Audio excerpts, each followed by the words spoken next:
Welcome to Baddie to Baddie, a monthly podcast by For the Breast of Us, the first breast cancer community for all women of color, where we share real-life experiences, information, and education to help you live your best life after a breast cancer diagnosis.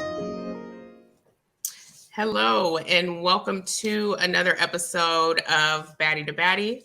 My name is Marissa Thomas. I am the co-founder and CEO of For the Breast of Us, an all-inclusive online community for women of color who have been impacted by breast cancer. Today, we are talking on the subject of love and cancer. Since it is February, and February, everybody thinks of love and Valentine's Day, we thought it would be a dope idea to bring on couples for them to talk about their relationships and how cancer has impacted that. So tonight, I have with me Aisha and Jamille. Hello, guys. How are you doing? Good. Good. So, like I said, this is just going to be, a light conversation that we're having here. Feel free to talk about whatever you want to talk about. If I ask you something that you don't want to talk about, feel free to say, we don't want to talk about that, and we can move on. But yeah, we'll go on ahead and get started. So, Aisha, why don't you tell everybody that's listening and watching a little bit about your diagnosis? Hi, everybody. I'm Aisha. I was diagnosed with breast cancer in April of 2022. The process took a while just because of COVID and everything was backed up with people getting mammograms. So it was hard for me to get an appointment. Mm-hmm. But my doctor initially found the lump in January. So January to really March, like end of March. Is when I officially got the word that it was breast cancer. Mm-hmm. It is HER2 positive and triple negative. It was in my left breast. Okay. I went through 6 rounds of chemo. Actually, it was in my right breast. Right? Yeah, right breast. I went through 6 rounds of chemo, and from April to August, right? To August, every 21 days. Mm-hmm. And I then had a double mastectomy in September. And then I have reconstruction in November. Okay. And so are you completely done with active treatment at this point? I am done with active treatment, but I get maintenance drugs every 21 days with infusion. And all of my chemo was infusion, and I still have my port in. Okay. Well, thank you for sharing that with us. So I'm interested about your relationship, both of you guys. So just real quick, were both of you guys together before you were diagnosed? Yes. And how long have you been together? 4 years. I mean, you guys say it like, are we happy about these 4 years, or it's just like, No, it wasn't. It's not unhappy. I just feel like every year something else like happened, and then this 4th year was my cancer diagnosis. So right, yeah. We met, and then we had a baby. We bought a house, and then I was diagnosed. So yeah. And how old is your baby? She's 2. About to be 3 in April. Okay. Yeah. Well, good. Well, let's dive on in. So, how did you meet? We met on Tinder, actually. Oh, okay. A little Tinder hookup. Yeah. Very, I don't know. Like, I was on there probably for maybe 2 years, just off and on, like meeting people here and there. Mm-hmm.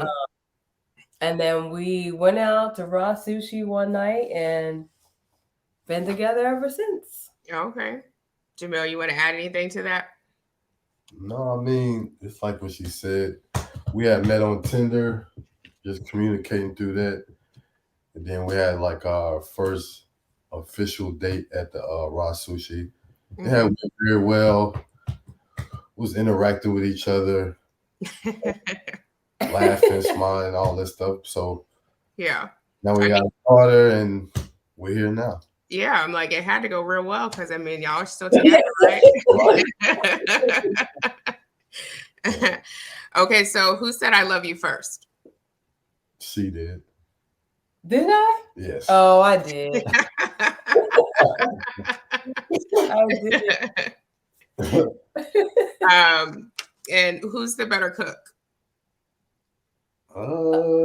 I would say he is, because I cook more healthy foods. Mm-hmm. And he like actually goes online, looks up recipes, and like tries different things. So Mm-hmm. more people would be able to eat his food. I don't know Okay. if people would be able to eat what I cook or want to eat what I cook. Okay, Jamille, so you cook. Yeah, I cook. I gotta eat.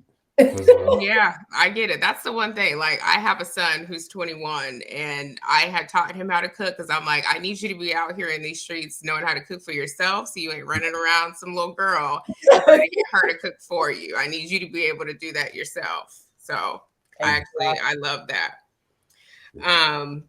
What's your favorite thing about your partner? Probably the conversation we always have.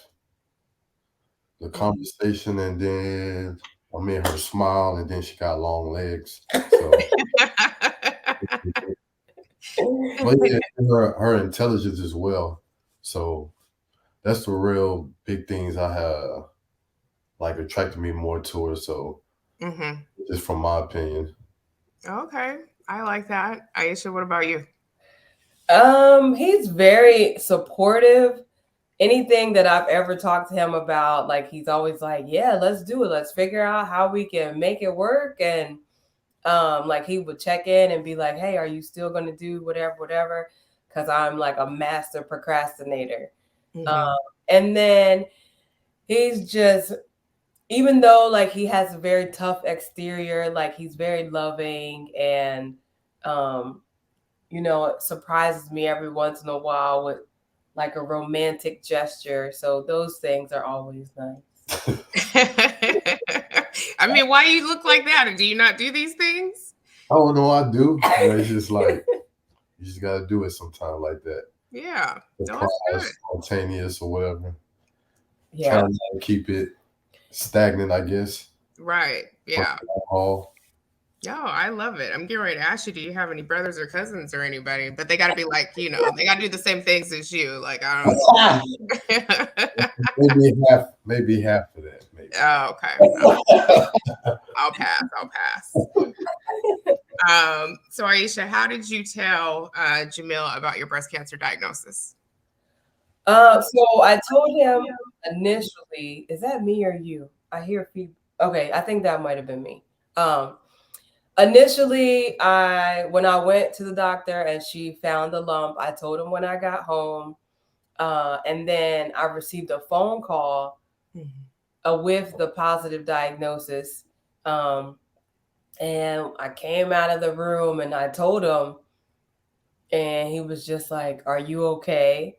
And I was like, no, I'm not okay. And then I went to the bathroom, and, you know, he said, like, we're going to figure this out. It's going to be fine. Like, you're strong. I know you're going to get through this.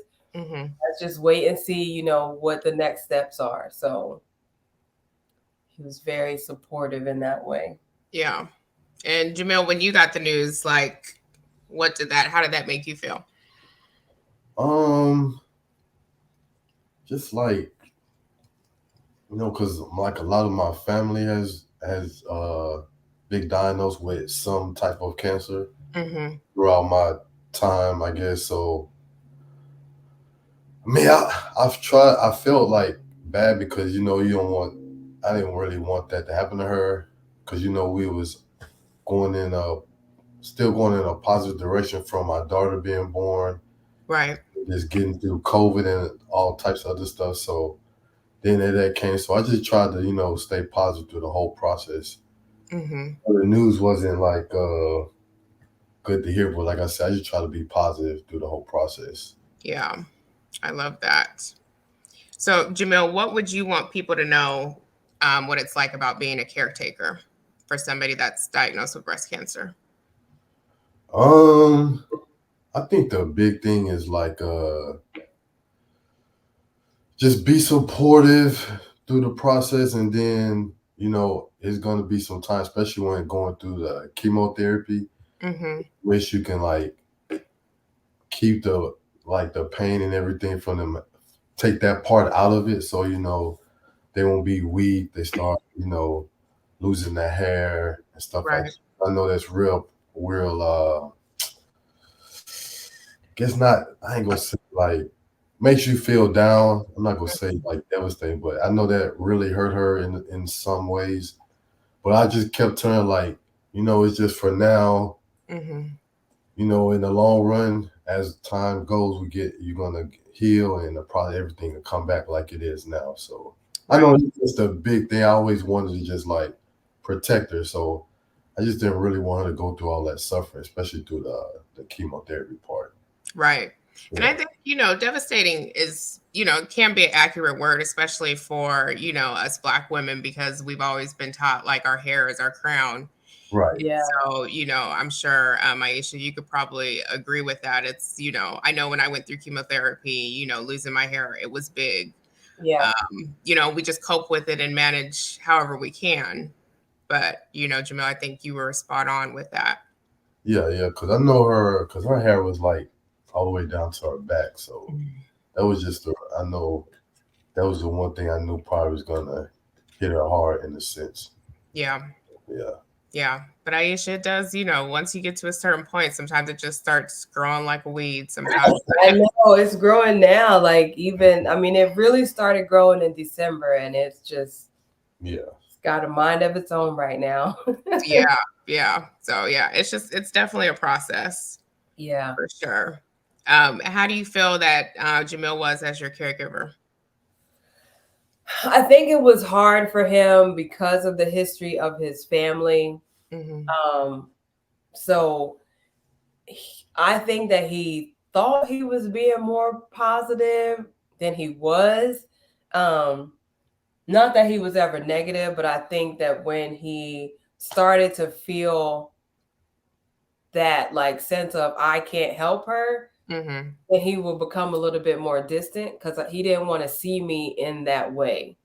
Right. So for him, it was hard to like see me laying around and not eating. And then when my hair fell out, like he was there when I had to shave it off. So those things, like I think, were hard for him to visually see. Mm-hmm. We're both like extremely active, so worked out all the time. Like I ran, I did all this stuff, and then to see me like the complete opposite, Right. it was hard for him to process. Mm-hmm. Would kind of be to himself sometimes, and not that we could do stuff together like outside the house, but I think for me, like vocalizing it a little bit more that I wanted him in my space. Right. Because you see someone and they just look so miserable and they look so like down, you're like, well, let me back off Mm-hmm. and give her space. So I think I could have been a little bit more vocal and said, like, no, I want you down here with me, as opposed to him like kind of being away from me. Right. Yeah. So definitely the communication piece for sure. Yeah. Yeah. Okay. But And I I know think that. overall that he did a good job under the circumstances, Mm-hmm. because both of us, like my family member who have been diagnosed with different types of cancers, are not here. Mm-hmm. And along the way, I found out like other people had cancer, they never told us. So Right. it was kind of like both of our experiences with people with cancers that they don't make it. Mm-hmm. And I know that you said that you guys had a young daughter at the time. So how was that? How did that necessarily affect your relationship plus while you were going through treatment, or did you guys have any help? I think it definitely did because he had to do everything. So like the little piece of energy that I had when I would come home, because I worked the whole time. I never took off until my surgery. And then I didn't go to work my treatment days because I couldn't because of the Right. time that I was there. So he was like the main caregiver Mm-hmm. for our daughter. And even for me, I mean, he was cooking and cleaning and, doing all the things for the house. So I think that it like affected us like being together because we had to worry about her as well. Yeah. Do you want to add anything to that, Jamil? Mm, I mean, with my daughter, she too, so she probably didn't know what was going on. So I think she was about accurate with that. Yeah. Picked up my responsibility a little bit more. Probably was tired because I work at night. So, Yeah. but you know, it was all worth it. So it wasn't a big thing, as, Hmm. uh, from my point of view. But like I said, I could have probably because I was more like in the room chilling, but Yeah. I could have probably just been more downstairs with her. Hmm. Said, but like communicate more during that process. But most of the time, I just had to do what I had to do because gotta just help her through the hard time at that point or whatever. Right. Yeah. Well, let's make it a little bit lighter then. So, Aisha, who is his celebrity crush? He always talked about Alicia Keys, but then when we went to go see her this fall, I was like, "Oh, I got tickets. We're gonna go see Alicia Keys for your birthday." And he's like, "Oh, okay." And I was like, "I thought you liked her." Yeah, And then he's like, "I do, but enjoy. you should have," because dry in his response. So Yeah. I know See, he likes Alicia Keys. okay. But Jamille, who is her celebrity crush? Man, honestly, I don't know, but let's see. I really don't know. It might be Michael B. Jordan or that's what all I think. I don't know. It's either that or probably like one of them vegan guys that maybe Like cooking on social food. media? Yeah, maybe one of them, but No. I really don't know who her celebrity is. I don't know. I would say it's Michael B. Jordan. You should have known that because when we I first kind of met, we figured that watched because I used to Creed. always watch Creed 20 times a day. That was my first guess, but I don't know. He likes the movie. I just like the man. Yeah. But yeah, so Okay. So Aisha, what is Jamille's favorite TV show? Oh my goodness. Anything with army people or police. Because that's what you watch. You watch SWAT. You watch anything with action. I would say Chicago that. PD. I don't like reality stuff, so anything with action probably. But yeah, she right.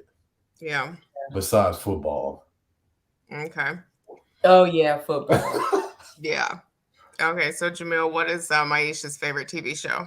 Man,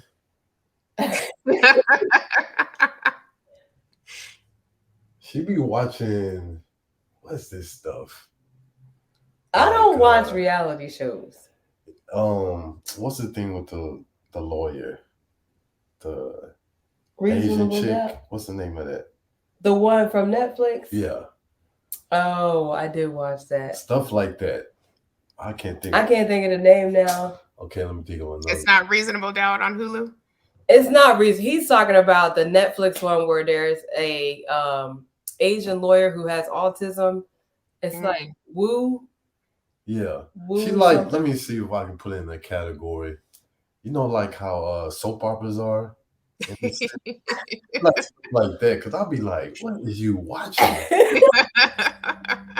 Sometimes you try to figure out what it is. So I'm sitting there watching it too, and I'm like, yeah, see, it's pulling you in too. Starts getting into it. Then I'll be watching, but then after I'll be like, man, I gotta go.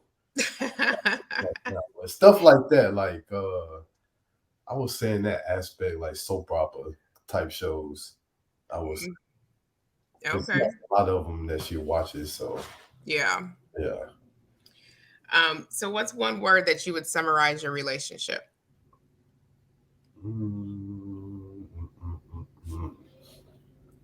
I would say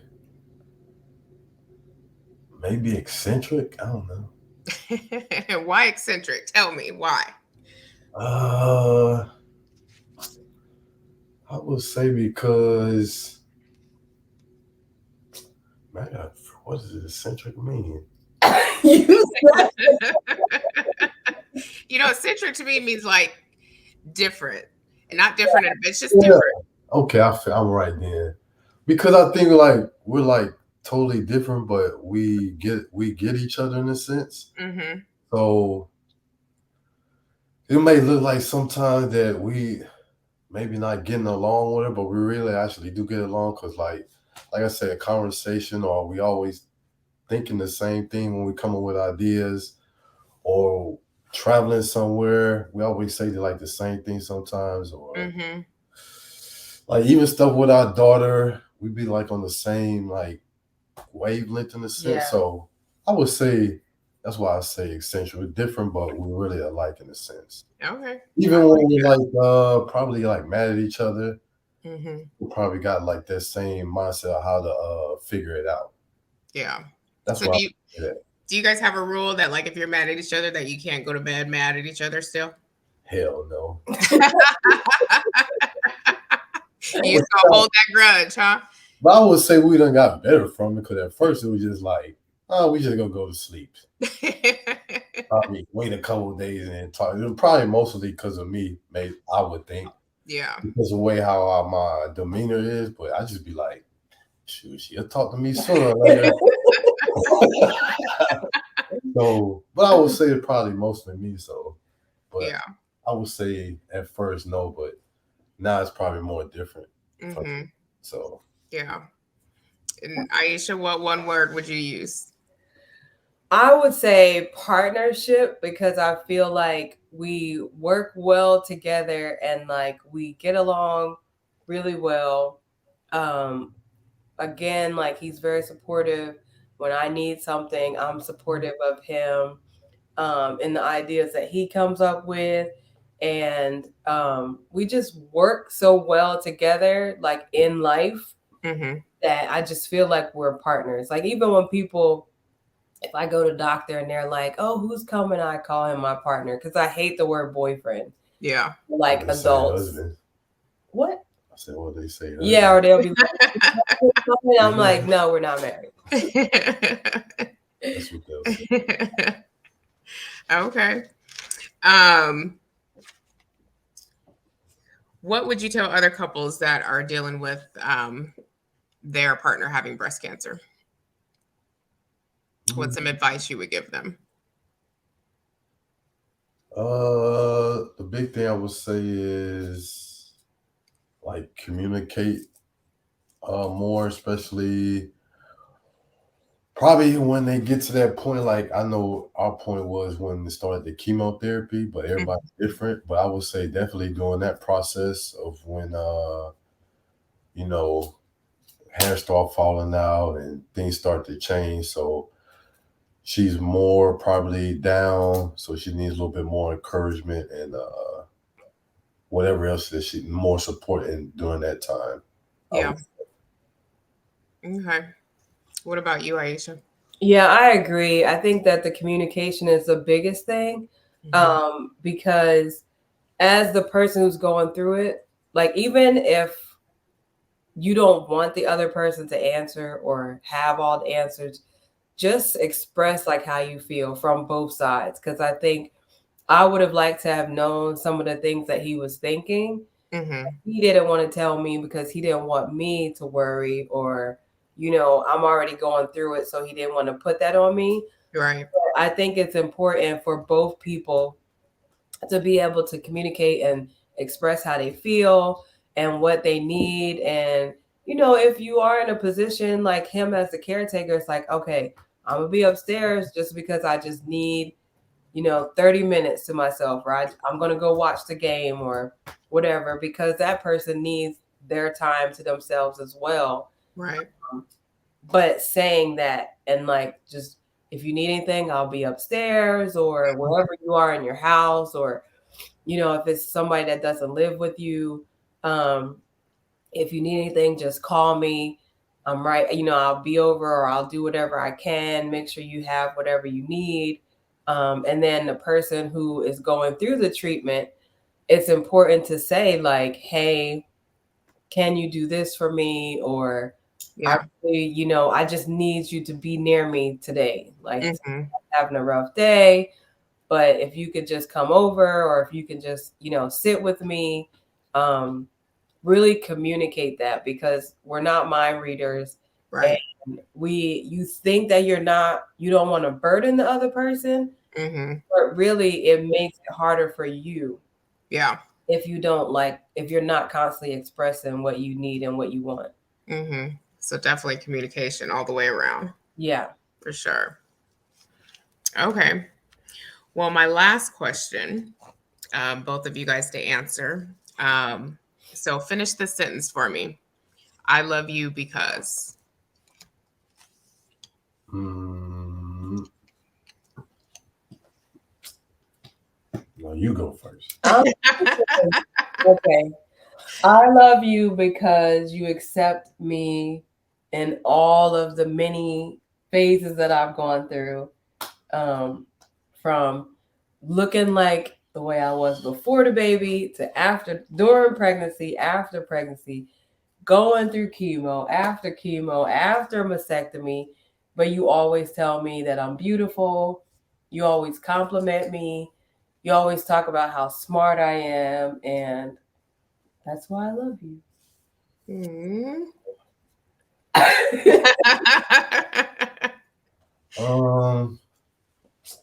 I think the big thing is the reason why I love you is because you are an amazing woman, and I appreciate you being in my life, and you gave us a beautiful daughter, and just keep being you, because you are very strong, and you're the one that motivates me daily. So that's what I try to do. That's why I love her. Aww. If I was a crier, I'd probably be crying right now. I love it. I mean, I love anyways. That's just me.